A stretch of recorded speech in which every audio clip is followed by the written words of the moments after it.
Hello, hello everybody. Today I have the chance to talk with Steve Maggiora from Robert Jon and The Wreck. Hi, Steve. Hello. How are you doing? Thanks for having me. I'm good. Yeah. Enjoying the beautiful weather in Paris here. Yeah, you're in France. Beautiful. Yes, and for a European tour. Yes, sir. Yeah. And my first question was just before talking about your brand new album named Shine a Line on Me, Brother. What is the first song that you heard when you were a kid and gave you immediately this passion for music? Oh man, that's a great question. I can't recall what specific song it was. My dad is a musician as well, so I grew up going to his gigs, and so from the time that I was in diapers to all throughout high school and even now he's still playing. Just watching. What got me was seeing the joy in people's faces and how they could control a room with music and really just bring joy to people of all ages. Mhm. And that's what really hooked me Mhm. on getting into music. Yeah, because you're from California, California. I am, yes. Yeah.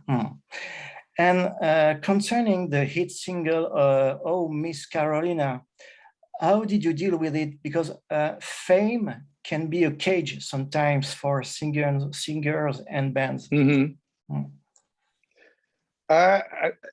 We're stoked that everybody's listening to it. We're beyond excited and thrilled and humbled and honored that that song has really gotten us to a new level. We're really happy that it resonated with everybody as much as it did, and we hope that continues with the new record. For sure. I wish you the best for sure.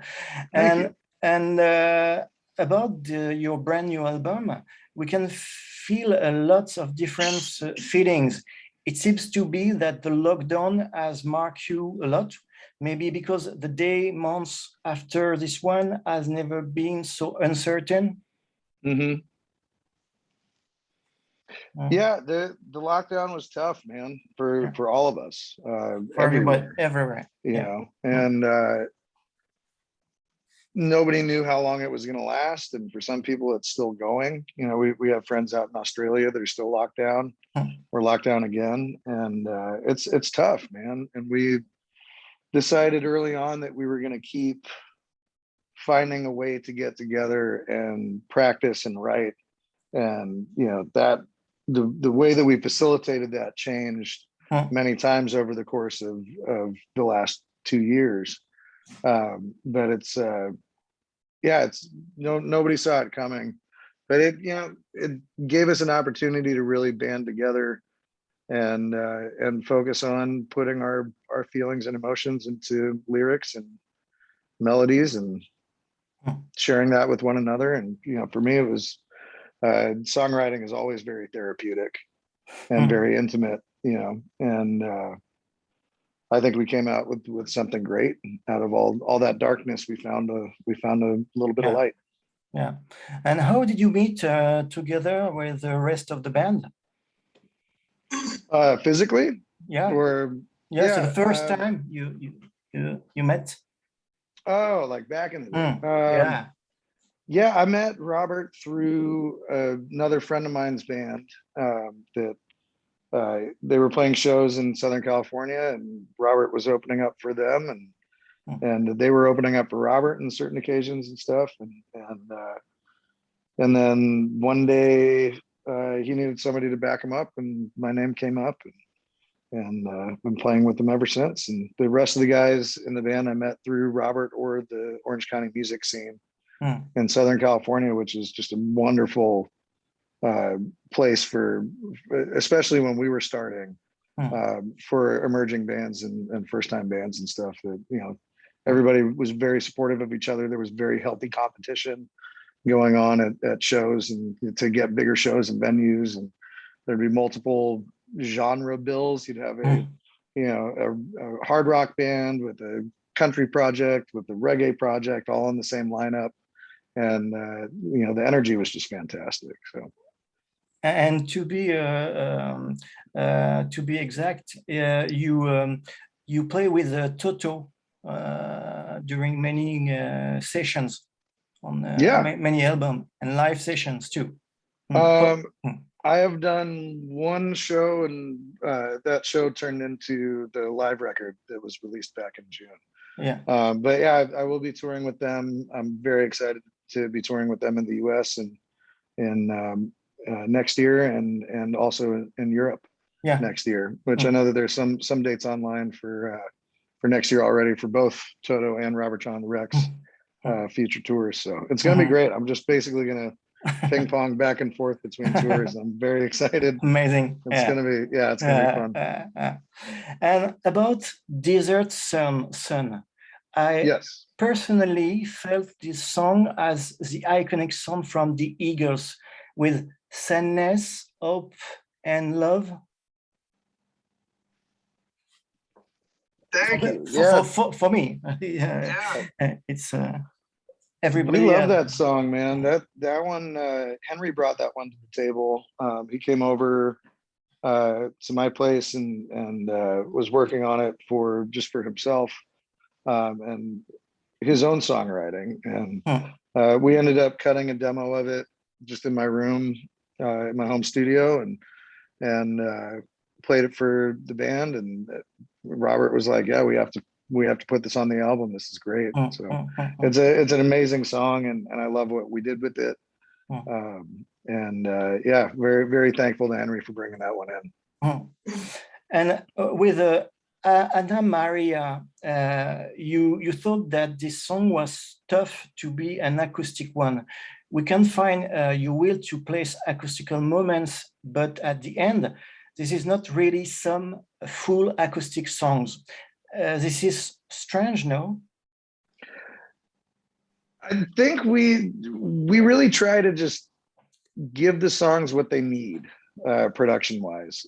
So I think the original intention was to have Anna Maria be a more of an acoustic-driven song, but I really love what we did with the production, and between our drummer Andrew Spatman and our co-producer Jeff Frickman, everything that was added to it, I think really just helped deliver the song, and I think it turned into something really wonderful that might not have, you know, held up as well if it was just solely acoustic, you know. But that's the fun thing about these records, is that we can put on it whatever we want to, you know, and that's one of the beautiful things about producing our own material, is that it's like, yeah, let's try it. Let's throw in a Mellotron flute there and some Mellotron strings. And I'm like, yeah, all right, cool. Like, what else do we want to see? Okay, no, that's too much. Let's dial that back. Let's mute that out. Let's add that in there. And Andrew, our drummer, just has a really wonderful ability to see the big picture and see the finished product before it's done. So we rely on him very heavily in the recording process, and especially like recording and mixing process and writing process, just to be the big picture guy, you know. I think about that because Bruce Springsteen during a long time has had really a problem with acoustic song. We all can remember an MTV Plugged record from him. Could you record a complete full acoustic record in the future? Yeah, we've been talking about that for a long time. I think it's just a matter of time, to be honest. You know, we between the touring and doing the one record every year that we already do, it doesn't leave that much extra time to be able to do it. But yeah, I'd love to do an acoustic record. I'd love to do you know, even if it's just an acoustic live record, or, you know, filming a whole show, do 2 nights someplace and just go for it and pick the best of each night, you know. I think that'd be incredible. We've always done different configurations for different venues and stuff. Like, you know, Robert, Andrew, and I have gone and done, you know, trio stuff and played the band's songs to, maybe get our foot in the door for a venue before back in the States. And Robert and I have, we even before the band, we were doing duo gigs and everything, and it's fun, man, and it's cool to be able to just think on the fly, and you have your limitations, but you get to do something beautiful with it every time. And that's always very exciting. We love doing everything with the full regalia, obviously, but sometimes it's nice to be, have like a Lowry organ or a Wurlitzer organ or something and an acoustic guitar and be like, how do we make this work? Yes. We there is a lot of freedom in your songs too. Yeah. Uh, and I think that stems from that they're good songs. We in my personal opinion, I feel that any truly good song you could do in any configuration, any style, any genre, and it'll still hold up. You could do it a cappella, with a bunch of monks, or you could do it with an army of bagpipes, and it would still be fantastic. So. And about the song Brother, you talk about someone close to you who are in difficult moments. You are very aware about all the things, bad or good, that we can find on your way during our life.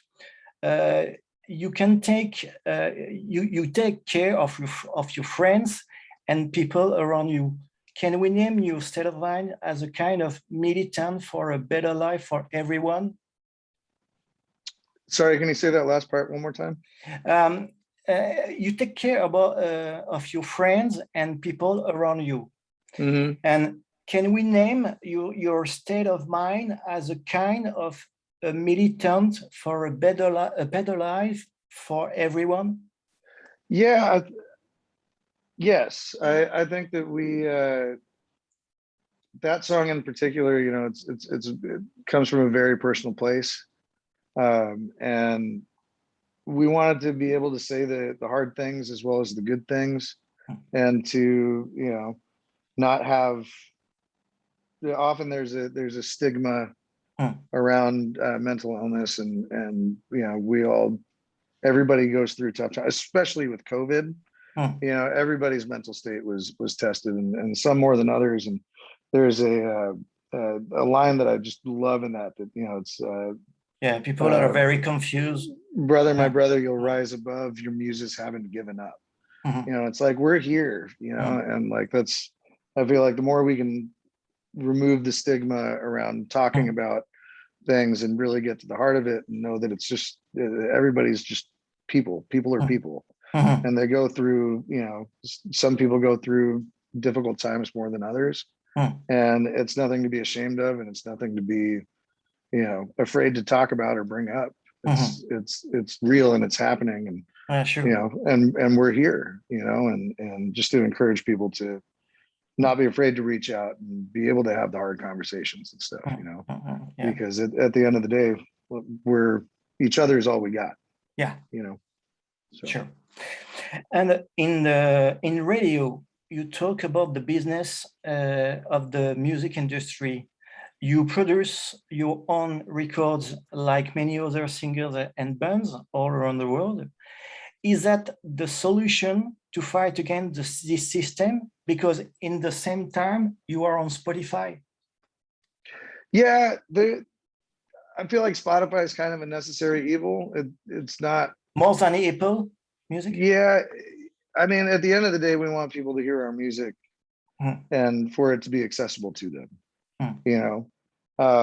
I wish that everybody could have just a bank account that's just set up for them, that they can go and buy all the art that they want and support artists directly. But that's not the world that we live in. So it's it's the music business tough, man, and we've been doing it as much as we can on our own since the beginning, because that's the only way that we know that it works. We work with some very incredible people and very incredible companies that help us to tour, that help us to have interviews like this. And we're like so blessed to have them and to be working with them. And yeah, it's not all bad. And I think that there's this kind of view of like the music industry is this big global dragon at the top of a yeah. mountain and stuff that you have to somehow, you know, get your way to be there. But it's people like you and me, you know, but it is a business. And sometimes it just doesn't make sense to buy into certain parts of it until it does. And then if that changes, then cool. Like, I don't think there's a, you know, I remember, you know, back in the 90s and early 2000s, it was like, oh, well, they sold out. They sold out. It's like, no, they're selling things. It's they're doing business, yeah. You know. But as much as we can do it on our own, we're going to keep forging ahead and doing it on our own, building out our team with people that we trust and respect and admire. And we're stoked on the people that we're working with now, and we hope to work with them for many years to come. Yeah. And just, you know, if everybody wins, then everybody wins, you know? Yeah. Like, so. Yeah, because as I said before the interview with you this evening, French time for sure, I had a chance to talk with Steve Maggiora and Joseph Williams a few months ago, and we talked about the video clips and on YouTube, and their benefits concerning a band like Toto is zero. That's it's hard to believe. Yeah, I mean, Toto's a lot further along than we are, you know, as a band. And I'm so new to the project, and I don't really know anything about how any of that works with them. But for us, it's, you know, with Robert Jon The Wreck, it's YouTube, you know, is how we've gotten people to see us. That's how we got connected for these European tours, was off of some YouTube videos that some friends of ours shared with the touring company, you know. Yes. And Jam in the Van was how we got hooked up, you know, and noticed for the Joe Bonamassa Keeping the Blues Alive cruises, and then, you know, now working with intrepid artists and stuff for the US, which we do have a US tour coming up in November, which is going to be fun. But yeah, I could see that, where, you know, the impact of views on YouTube for such an established, you know, iconic band such as Toto, like, yeah, it's a drop in a bucket at that point, you know, where for us it's people are discovering it, you know, every week, I guess. So. But I do love watching I've been watching a lot of the live videos of Toto lately, and it's fun to look back and see the guys through the years and all the different arrangements and stuff that have gone on the tours. It's been, you are very lucky. They're rad. Yeah. I feel very lucky, very honored. Yeah, sure. So my last question for today is, every day is for me a happy song, good music, barbecue and friend. Is that the perfect definition of life for you? Yeah, maybe not in those words, but yeah, to have great times with loved ones, and to be, you know, mostly worry free and every day, like that. The music video that we put out was reflective of exactly what we wrote the song about, which when we wrote the song, we couldn't do any of that.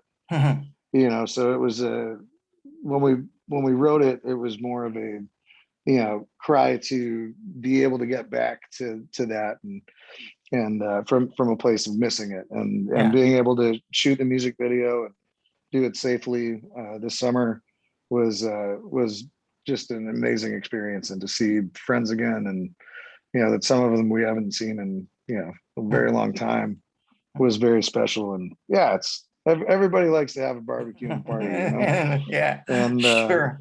It's fantastic, man. And it was a beautiful day when we filmed it too. So that was, you know, the stars just aligned for that. And that was, I feel like you can see the joy in all of our faces. You know, and Sure. that was not put on. That was very much real. Yeah. So, Steve, thanks a lot for your precious time. Absolutely. Thank you for having me, man. You're very welcome. I wish you the best for your European tour and in France for sure. Have fun. Stay healthy. Take care. Thank you very much, man. And hope to see you maybe next year with Toto in France, Yeah, sounds in the good. south of France. Looking forward to it, man. Yeah. It's gonna be great. Awesome. Thanks, Steve. And one more time, take care. Thank you. Thanks again. Bye. Bye.